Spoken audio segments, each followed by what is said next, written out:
Sa'yo yung mga ganito, may pain. Dito. Ito, opo. Ayan, may pain. Ayun natin yan. Tapos mga 3 to 4 days, wash out na lahat yan. Palaging ganun. Kasi minsan talaga, pag nakapag-create na ng ano, dito yung sinasabi niya lumalagot o hindi dito. Ito may pain doon sa list. Relax na.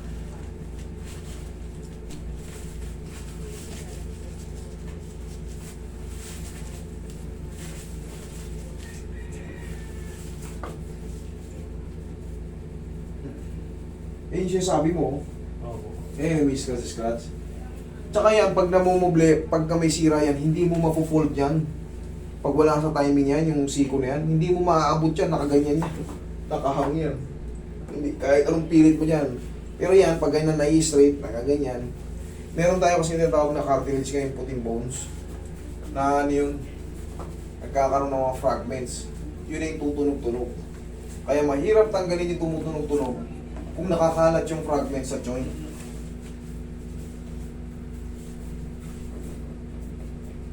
Ito wala oh. Opo. Ayun. Kasi nga, na-disgrasya ka na before eh. Nagkaroon na ng problem. Relax na. Ospar lang yun, idol. Opo.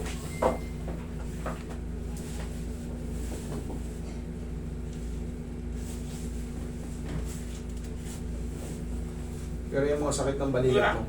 Ito yung masakit. Okay. Wait. Masakit pala talaga yung balikat. Ito kabila. Hindi. Okay, ito pala. Okay, relax lang. Solid. Mahintayin natin ng konti. Mag-subside yung adjustment. Lambihin mo natin ng konti. Kanina inangat ko. Okay, ang lakas yung tumunog. Round, round, round.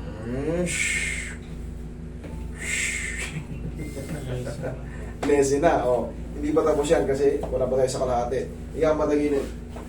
Ikot mo ayos. Relax na. Yan, kabilang side.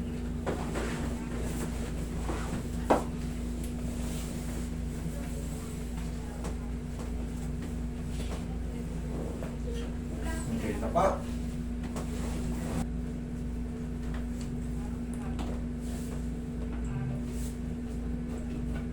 Relax na. Ang laki ng binabaser ng ano mo sir, shoulder mo kaya ganun.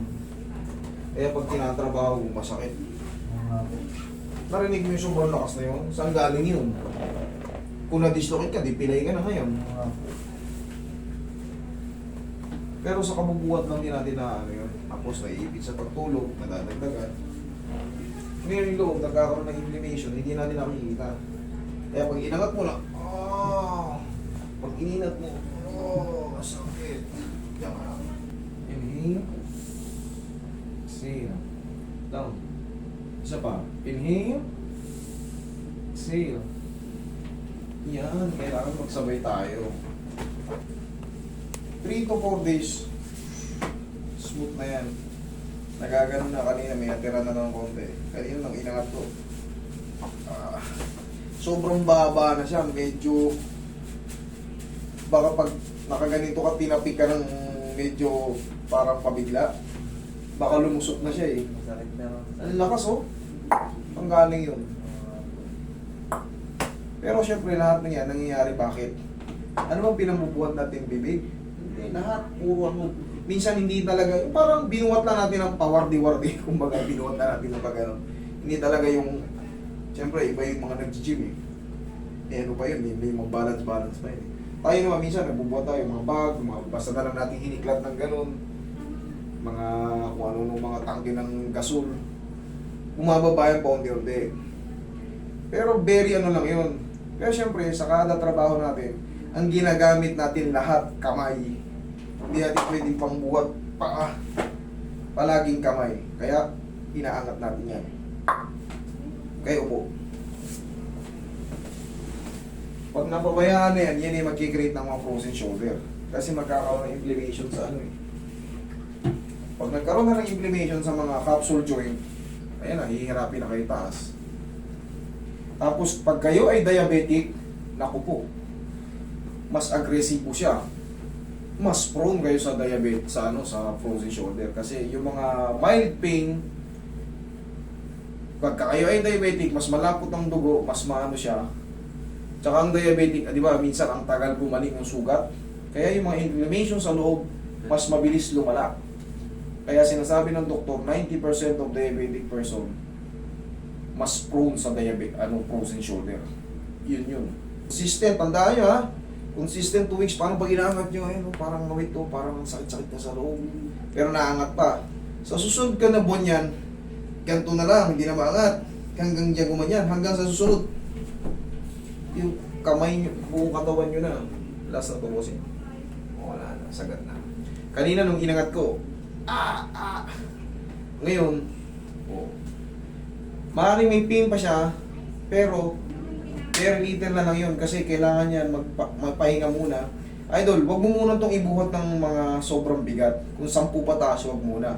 Alalayan mo nitong kaliwa. Pero kung yung mga 10 pababa, okay lang. Kasi, for the meantime lang naman, mga 3 to 4 days or 4 to 5 days. Okay? Kasi kakaangat lang nito eh. Wait lang, balikan ko yung kamay mo pala.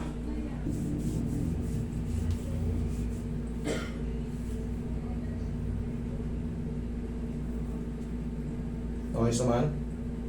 Okay. Idol, oh. Oo nga, at may balik mo. Oh. Thank you, Lord. Okay? Sige, Idol, huwag mo nang, kung maliligo, hapon na lang ha. Medyo magagawa naman eh, ha? Thank you. Sige.